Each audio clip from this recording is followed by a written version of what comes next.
Halo semuanya, Assalamualaikum warahmatullahi wabarakatuh. Kembali lagi di vlog saya.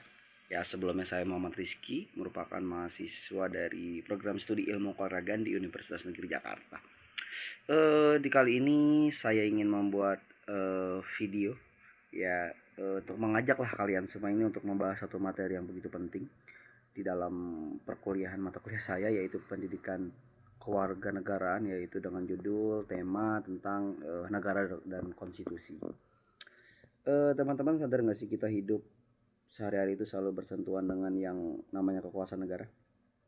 Nah, di dalam negara itu memang terdapat pusat-pusat kekuasaan. Seorang sejarawan Inggris ya bernama Lord Angston pernah mengeluarkan kutipan yang sangat terkenal, yaitu power tends to corrupt and absolute power corrupt absolutely. Artinya manusia itu punya kecenderungan buat menyalahgunakan kekuasaan.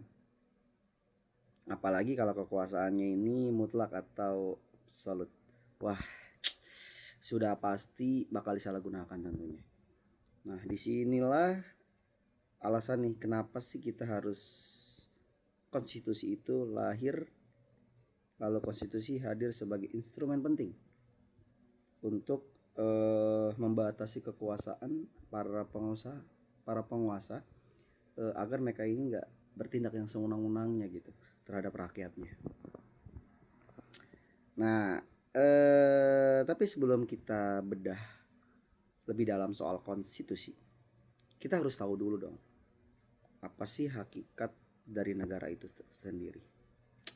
Secara umum, negara adalah sebuah organisasi dalam suatu wilayah yang bisa memaksakan kekuasaannya secara sah kepada semua golongan kekuasaan lainnya, serta menetapkan tujuan dari kehidupan bersama.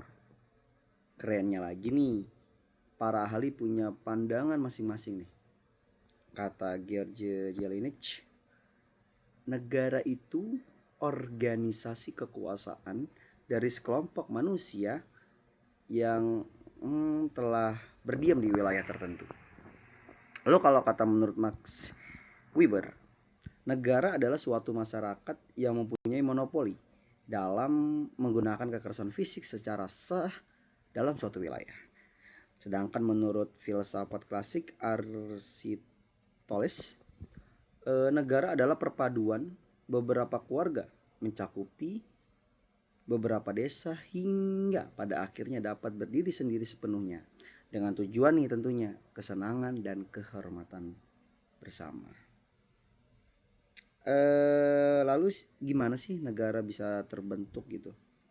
Berdasarkan teori asalnya, ada teori perjanjian masyarakat yang dibawa oleh tokoh-tokoh seperti Thomas Hobbes, John Locke, dan Jean-Jacques Rousseau. Ada juga teori ketuhanan dan teori kekuatan. Kalau di zaman modern sekarang proses terbentuknya bisa lewat banyak cara ya, mulai dari memisahkan diri dengan negara asal, lalu penggabungan atau fusi, lalu penduduknya atas wilayah yang belum ada pemerintahan, penaklukan hingga perjuangan atau revolusi dan penyerahan atau pemberian gitu. Nah, nih sebuah wilayah bisa sah ya disebut negara kalau memenuhi unsur-unsur penting, yaitu memiliki wilayah, penduduk, pemerintahan, kedaulatan, lalu mendapat pengakuan negara lain. Sifatnya pun unik, teman-teman. Negara itu punya sifat memaksa atau secara legal monopoli dalam menetapkan tujuan bersama dan mencakup semua orang tanpa kecuali. Nah, kita bedah nih konstitusi dan perbedaannya dengan undang-undang. Mungkin sama gitu. Saya ngira juga konstitusi sama undang-undang itu sama awalnya. Ternyata ya berbeda. Nah, sekarang kita masuk nih ke dalam menu utama kita lah, yaitu konstitusi. Secara bahasa, istilah konstitusi berasal dari kata Prancis constituer, yang artinya membentuk. Maksudnya ialah pembentukan suatu negara atau menyusun dan menyatakan suatu negara, sedangkan dalam bahasa Inggris constitution artinya hukum dasar. Nah, di Indonesia kita nih sering menyamakan ya pengertian konstitusi dengan undang-undang dasar dalam praktik ketatanegaraan. Nah, sedangkan tadi kan ketatanegaraan gitu. Nah, padahal kalau merujuk ke pendapat ahli hukum Van Apeldoorn, ada sedikit perbedaan nih. Nah, Undang-Undang Dasar merupakan bagian tertulis dan dari konstitusi gitu. Sedangkan konstitusi meliputi peraturan tertulis maupun tidak tertulis seperti konvensi. Menurut Sri Sumantri, muatan atau isi dari konstitusi itu minimal harus ada 3 hal. Yang satu, perlindungan hak asasi manusia dan hak warga negara. Yang kedua, ada susunan ketatanegaraan yang mendasar. Yang ketiga, ada pembagian dan pembatasan tugas-tugas ketatanegaraan yang mendasar. Jadi jelas ya, kedudukan konstitusi itu sakral banget. Dia berfungsi sebagai hukum dasar yang memuat aturan pokok mengenai penyelenggaraan negara, sekaligus sebagai peraturan hukum tertinggi, di mana aturan-aturan di bawah ini tidak boleh bertentangan dan harus sesuai dengannya. Amendement Undang-Undang Dasar 1945 di Indonesia gitu. Nah, gimana sih dengan penerapan konstitusi di Indonesia? Sepanjang sejarah Indonesia sudah pernah menggunakan beberapa konstitusi.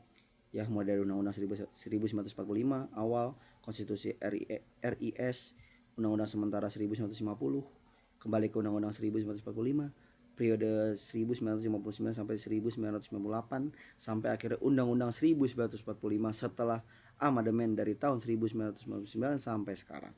Karena adanya tuntutan reformasi, MPR RI telah melakukan amandemen Undang-Undang 1945 sebanyak 4 kali, yaitu pada tanggal 19 Oktober 1999, 18 Agustus tahun 2000, 9 November 2001, dan terakhir 10 Agustus 2002. Tapi ingat, para anggota MPR waktu itu punya kesepakatan penting. Mereka tidak melakukan perubahan pada pembukaan Undang-Undang 1945, tetapi mempertahankan bentuk negara kesatuan dan mempertahankan bentuk pemerintahan presidensial.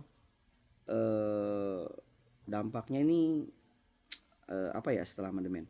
Itu struktur lembaga negara kita berubah. Kalau dulu sebelum amandemen MPR bertindak sebagai lembaga tertinggi negara, sekarang setelah amandemen semua lembaga seperti MPR, DPD, DPR, BPK, Presiden, MK, MA, dan KY memiliki kedudukan yang sederajat.